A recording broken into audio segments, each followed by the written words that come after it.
Paint sprayers seem to be all the rage on social media, and I may have been influenced. Painting is one of my least favorite parts of woodworking projects. It just takes so much time, multiple coats, drying time, prep work, so I had to try a budget paint sprayer and picked up this Tilswall 800 watt HVLP sprayer after some basic research. I sprayed this lift up Murphy bed frame I built, and instead of boring you by walking you through all the steps, I'll hit the highlights, share my learnings, pros, cons, and tips to help DIYers who might be ready to attempt spraying. I'll show setup, products used, cleaning details, how I managed or didn't manage overspray, paint thinning, and spraying tips. I am proficient using the roll and tip method for painting by hand from working on wooden boats, painting bottoms, sides, and varnish work. I recently painted a trash can cabinet I built, and I'll compare the painting performance and time to that. I mentioned my desire to spray this project to my dad. He just shook his head and said I was just going to get overspray everywhere. Doing what kids do best, I immediately ignored him in order to spray her. I chose this model mainly because it's cheap, has decent reviews, and has the turbine providing airflow separate from the paint gun. This allows it to have higher power and lower weight with the spray gun. In theory, this high volume, low pressure HVLP should have lower overspray than an airless system. I'll cover 4 categories, starting off with a critical item, thinning the paint.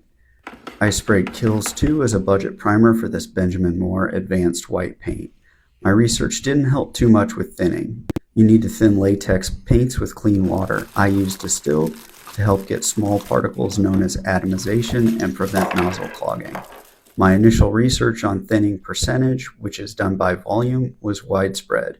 Manufacturer recommendations of 6% water max, experienced sprayers suggesting 20 to 25%, and the spray gun manual recommends checking the viscosity with this runout cup for a certain time. When thinning my primer, it took close to 30 to 35% and multiple attempts to get an acceptable runout time. That primer sprayed quick and covered incredibly well, but ran very easily on the inside corners.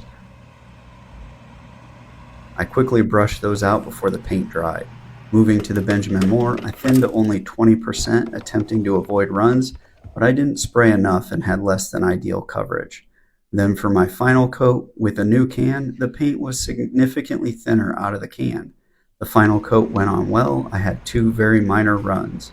For a DIYer, you are going to have to consistently use the same paint and find the right thinning ratio that works for your sprayer and your spray technique. I recommend 20% as a starting point. Also mix up plenty of paint so you don't have to remix while spraying.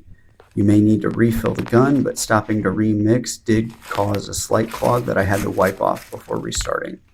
As a DIYer, if you aren't going through a lot of paint, you have to consider that you will need to store thinned and unthinned paint separately now.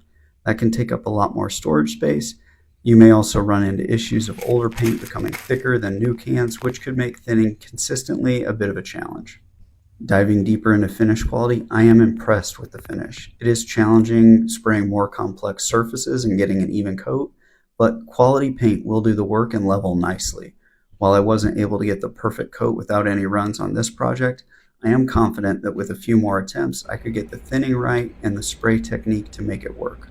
While the spray quality is better, rolling with a small foam roller and lightly brushing with a foam brush, also known as tipping, can provide a very nice finish without a spray gun. Moving to spray tips and tuning, this spray gun has a few key adjustments. The nozzle hole size, I use the smallest nozzle, a flow setting to increase or decrease the paint flow, and a spray pattern adjustment. These guns can be adjusted between a horizontal, vertical, and circular spray pattern. The circular pattern coats thicker in a smaller area. I recommend tightening the nut enough to secure the nozzle, but not too tight that you can't rotate between settings without loosening the nut while painting. The paint flow rate is also very dependent on the viscosity and thinning. A thicker paint will flow less with the same spray gun settings. As I moved from the thinner primer to the thicker paint, I wasn't flowing enough paint to get coverage in 2 to 3 passes with a horizontal or vertical nozzle. I ended up using the circular pattern. That circular pattern in hard to reach spots is what caused me to have the small runs in my paint. Getting the thinning and gun tuned to get coverage in 2 to 3 passes with the horizontal or vertical spray pattern is ideal in my opinion. I would try to do that while still using the fine tip in the future. Also try to spray directly onto a surface and not at an angle. Obviously, for complex shapes and builds, this isn't possible, but do your best to get the most even paint coverage. I was also a little concerned about the spray splattering when you first pulled the trigger. When you first start the gun or refill, test on a piece of cardboard to make sure the paint is flowing properly. Once that was done, I didn't have any splatter issues as I worked the trigger. Here's where it goes south: overspray. I knew this could be a problem since the HVLP gun does have a lot of airflow for atomization. I set up a drop cloth, fishbowl to try and contain the overspray. It certainly helped, but it was still a mess. I started painting and felt the overspray hit my face and slowly covered my safety glasses, causing visibility issues as I painted. The sprayer is also now an overspray mess. I also had a portion taped off on the back. The high airflow blew part of the tape off, causing paint to get where I didn't want it. Eventually, I used my overhead woodworking air filter on low to try and help capture some of the particles, but my entire shop is covered in a light overspray dust. After about 3 feet outside the project, it is easy to clean and wipe up, but it is everywhere. On my face and in my hair, I had to shower after spraying, which takes away from the time benefit of spraying. Cleaning up your shop from this fine overspray dust is a lot. Sure, you can spray outside, but you need the right temp and humidity conditions, and you still have the risk of bugs and debris ruining your finish and hard work. Also, because of the high airflow of the spray gun, dust is going to get stirred up despite cleaning and prep work that goes into this. Unfortunately, if you are interested in paint spraying, you also really need to be into making DIY or impromptu spray booths. There are also tents you could buy, but this all depends on the projects and specifically the size of what you are spraying. Ideally, you should sand and prep your workpieces outside a spray booth, then bring them in for spraying, which means doubling the shop space needed to paint and prep. This is ultimately why I'm going to roll and tip the frame for this Murphy bed, and the sprayer is getting stored for other projects in the future. The last category, cleaning the spray gun. I didn't see good procedures for cleaning the spray gun other than take it all apart and clean it thoroughly. The process I came up with was 1. Dump the excess paint. 2. Take it apart and clean it with water. 3. Set it up with water and spray water through the gun. 4. Take it all apart and clean it again. The most critical area to focus on was getting the trigger area clean.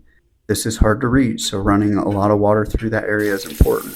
Try to dry it out too if you don't want residual paint or water up in that trigger for your next project. Ultimately, the time cleaning the gun isn't much more than washing out a brush, but it doesn't take any time to throw out disposable rollers and foam brushes.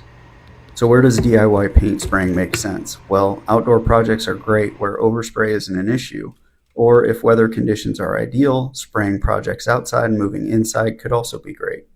If you want that perfect smooth finish, spraying is the best option to avoid minor brush marks, but there's a lot of extra setup time and space needed to spray properly inside. I certainly hope this was helpful. Part of what I enjoy with woodworking and projects is trying new things, and I'm certainly glad I gave spraying a shot. If I knew what I know now, I probably wouldn't have sprayed this Murphy bed frame and saved the spray gun for painting a shed in my backyard. Thanks for watching. If this was helpful, please consider liking, checking out another video, or subscribing to catch my next video about track saw tips and sharing more on this DIY Murphy bed build.